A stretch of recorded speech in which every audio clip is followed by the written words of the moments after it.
और अब आपको सीधे वाराणसी लेकर चलते हैं, जहां उत्तर प्रदेश के मुख्यमंत्री योगी आदित्यनाथ प्रधानमंत्री नरेंद्र मोदी की मौजूदगी में और भारत की परंपरा वैसे भी विद्या से जुड़ी हुई रही है और राष्ट्रीय शिक्षा नीति भारत के उस वैदिक परंपरा का प्रतिनिधित्व करती है जो यह उद्घोष करती है कि आनो भद्रा कर्तवो यंतु विश्वत, यानी ज्ञान को सभी दिशाओं से आने के लिए हमें द्वार खुले रखने चाहिए।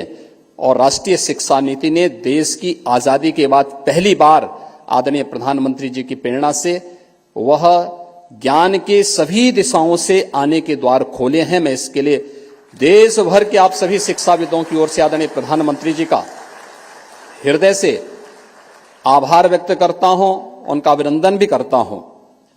आभार इस बात के लिए भी कि देश भर के शिक्षाविद प्राचीन विद्या की इस नगरी में और पंडित मदन मोहन मालवीय जी की इस काशी में, जहां पर उन्होंने काशी हिंदू विश्वविद्यालय भारत की प्राचीन और अर्वाचीन शिक्षा के एक नए केंद्र के रूप में 1916 में इस काशी में काशी हिंदू विश्वविद्यालय की स्थापना की थी।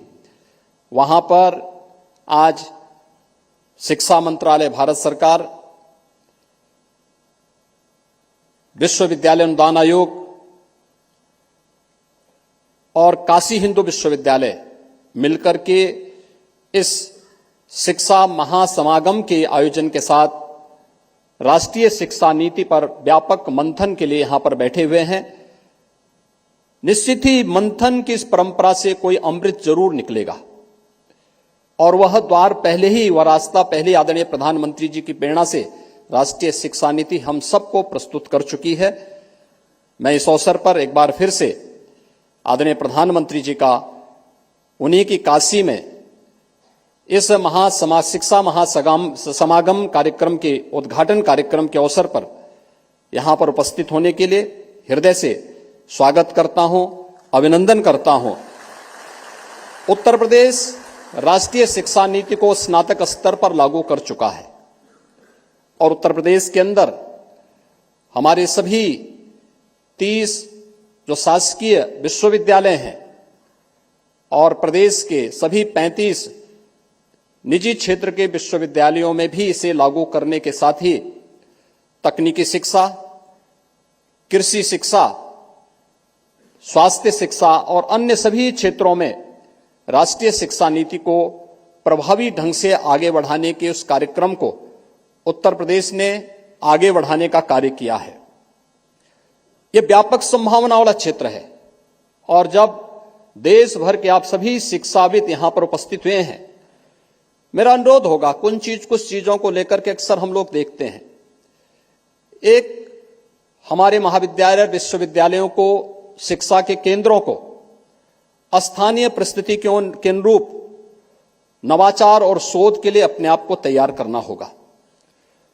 दूसरा, शासन की योजनाओं से अपने आप को वैराग्य भाव रखने की बजाय उन शासन की योजनाओं के साथ जुड़ते हुए छात्र छात्राओं को उन योजनाओं के साथ, अगर हम विश्वविद्यालयों में, शिक्षण संस्थानों में पहले दिन से ही लगना प्रारंभ कर देंगे तो जब वह अपनी डिग्री लेकर के बाहर निकलेगा तो उसके सामने अपने जीवन की अनंत संभावनाओं के द्वार स्वतः खुले हुए दिखाई देंगे।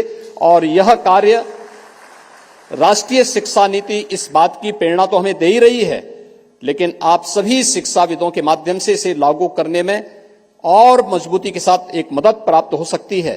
मैं एक बार फिर से इस 3 दिवसीय शिक्षा महासमागम कार्यक्रम के लिए अपनी शुभकामनाएं देता हूं। आप सबका हृदय से स्वागत करता हूं। आदरणीय प्रधानमंत्री जी का आभार और अभिनंदन व्यक्त करते हुए वाणी को विराम देता हूं। धन्यवाद। जय हिंद। उत्तर प्रदेश के मुख्यमंत्री योगी आदित्यनाथ को आप सुन रहे थे। ये पूरा कार्यक्रम कन्वेंशनल सेंटर रुद्राक्ष में हो रहा है, जहां प्रधानमंत्री नरेंद्र मोदी भी आपको नजर आ रहे हैं। आनंदीबेन उनके साथ मौजूद हैं, गवर्नर उत्तर प्रदेश की। आपको बता दें कि यहां अखिल भारतीय शिक्षा समागम के उद्घाटन के मौके पर प्रधानमंत्री नरेंद्र मोदी बतौर मुख्य अतिथि पहुंचे हुए हैं और अगले 3 दिन तक राष्ट्रीय शिक्षा नीति को लेकर देश भर में लागू कराने को लेकर इस पर चर्चा की जाएगी।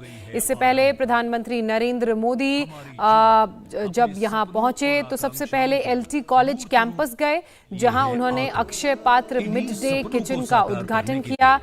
आपको बता दें कि इससे 1 लाख बच्चों के लिए अब खाने की सुविधा होगी, उनको खाना बेहतर तरीके से मिल पाएगा। उन्होंने पूरे मिड डे मील जहां पर तैयार होता है उस सेक्शन का निरीक्षण किया, एक एक चीज को बारीकी से समझा। उसके बाद अब प्रधानमंत्री Narendra Modi international convention centre Rudraksh पहुंच चुके हैं, जहां देश भर के करीब 300 शिक्षाविद मौजूद हैं और जो यहाँ पर भारतीय शिक्षा समागम कार्यक्रम का उद्घाटन है वो प्रधानमंत्री नरेंद्र मोदी द्वारा किया जा रहा है। वो इस कार्यक्रम में बतौर मुख्य अतिथि शामिल हुए हैं। आपको बता दें कि इस कार्यक्रम का मकसद ये है कि अगले 3 दिनों तक राष्ट्रीय शिक्षा नीति को कैसे देश भर में लागू कराना है उसके बारे में चर्चा करना। इंडिया टीवी हर वक्त हर जगह डाउनलोड करने के लिए सर्च करें India TV news Google play store या ऐप स्टोर पर।